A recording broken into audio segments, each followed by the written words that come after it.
Okay, so we've got the equation of a curve, y equals k squared over x plus 1, and we've got the equation of a line, y equals minus 2x plus 5.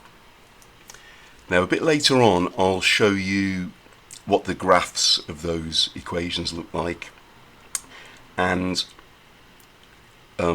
yeah, that'll come at the end of this video, and I recommend that you carry on watching that. I use something called Desmos, which is a free graphing software that you can get online, and it's very, very useful. So, but for now, it says show that the x-coordinate of any point of intersection of L with C is given by the solution to that equation.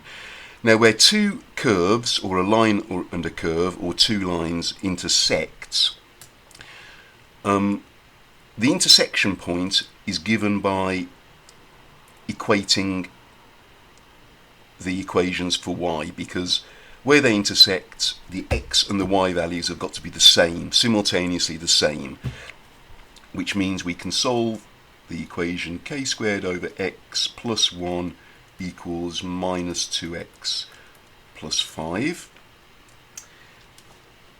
And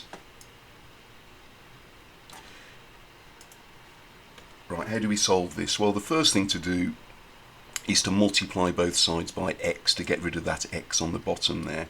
So x is into k squared over x plus 1 equals x is into minus 2x plus 5. Multiply this out and the x disappears there because we've got x over x, plus 1 times x is x equals minus 2x times x is x squared plus 5x.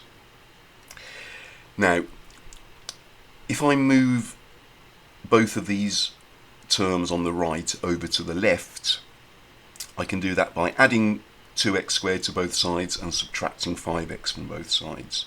So 2x squared plus x minus 5x plus k squared is going to equal 0. And then we have to do what's called collecting like terms. And we've only got one x squared term, so that just stays as it is. We've only got one number term, k squared, so that's going to stay as it is. But the terms in the middle here that I've put in the middle are x terms, and they're both x terms. So we can collect them together, and we've got 1x minus 5x gives us minus 4x. And there we've got the equation which they ask us to find there, look, in part A. So we've done that.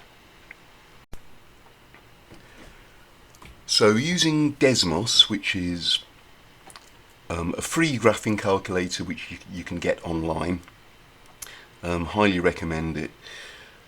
I've drawn the graphs of y is k squared over x plus 1, excuse me, y is k squared over x plus 1, and y is minus 2x plus 5. And what we can do as well, we can, using this slider, we can change the value of k, and this is what happens. If you change the value of k, you can see how the graph will change in appearance. Okay, and I can also move it so you can see a bit better. So if I change the value of k, you can see what happens to the red line. Here k is negative, and when k becomes positive, because it's a k squared, the graph has the same kind of shape. All of the graphs, no matter what the value of k, notice that all of the graphs will get closer and closer but never actually touch the line y equals 1. Now the line y equals 1 is actually what we call an asymptote. Right, now the line y is minus 2x plus 5 is in blue, and as you would expect, that's a straight line with a negative gradient sloping down to the right and going through the point 0, 5. Now the question asks us to find the value of k, which mean that the line minus 2x plus 5, the blue line, is a tangent to the curve. Now a tangent means that the line just touches the curve at one single point. So when we've got the value of k as, say, minus 0.8, you can see that the line will cross over with the curve at 2 points, 2 separate points. Okay, and if I increase the value of k and make it, say, k equals 2, you can see that in this case the curve doesn't appear to cross over the line at all. But then when k is positive 0.8, again we've got intersection at 2 separate points. What we're looking for is the value of k that will mean the curve just touches the line at one single point.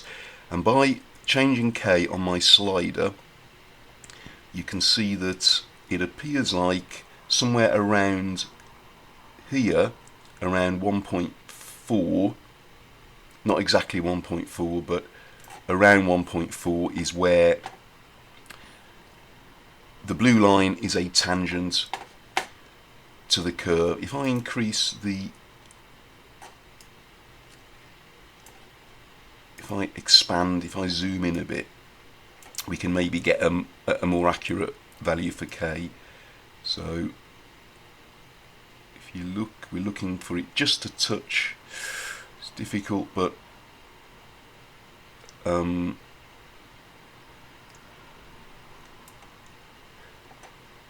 maybe it's somewhere between 1.5 and 1.4. So if I put 1.42, you can see that's quite close.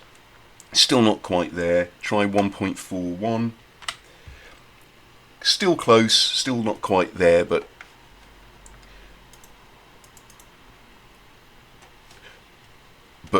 you can see that we should expect a value of k, one of the values of k, to be approximately 1.41, because at that point the blue line appears to just touch the curve in one place and not to intersect at 2 points as it does with other values of k, or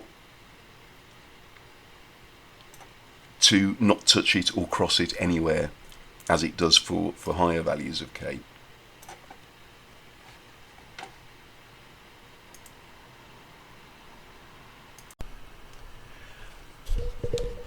And going back to the question then, we're trying to find the exact values of k for which L is a tangent to C. So remember, using the graphing software Desmos, we found that it looked to be at about 1.4 was one of the values of k. What we need to do now in part B though is algebraically find the exact values. Now it's quite important that you realise what it means when it says exact. Okay, exact values means it doesn't want any decimals. It wants it to be either a whole number or a surd, so the square root of something. So what we're going to have to do is try and find an equation to solve to find us the values of k, and then we're going to have to leave k as an exact value. We don't want it as a decimal. Now what we're going to have to do then is we're going to have to solve this equation that we found in part A. So the equation is 2x squared minus 4x plus k squared.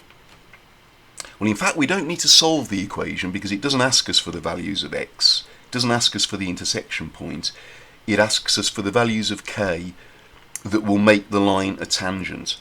So what it's asking for is the value of k that will mean that this quadratic has one root, because we don't want two roots. We don't want the line to intersect with the curve in two different places. We want it just to touch the curve, so we want there to be just one solution to that quadratic equation. Now remember, in general, if you've got a quadratic in general form, which we can write as ax squared plus bx plus c is 0, then a solution to that is going to be minus b plus or minus the square root of b squared minus 4ac all over 2a. And that's, of course, the quadratic formula. Okay. Now remember that if b squared minus 4ac happens to be negative, because you can't take the square root of a negative number, that will mean there are no roots, or there are no real roots.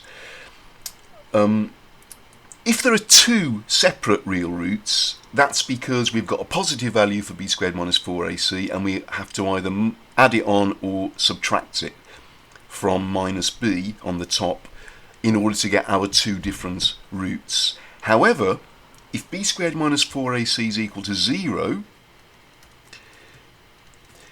that means there's nothing to add on or take away, so there's only going to be one root, and that root is going to be minus b over 2a.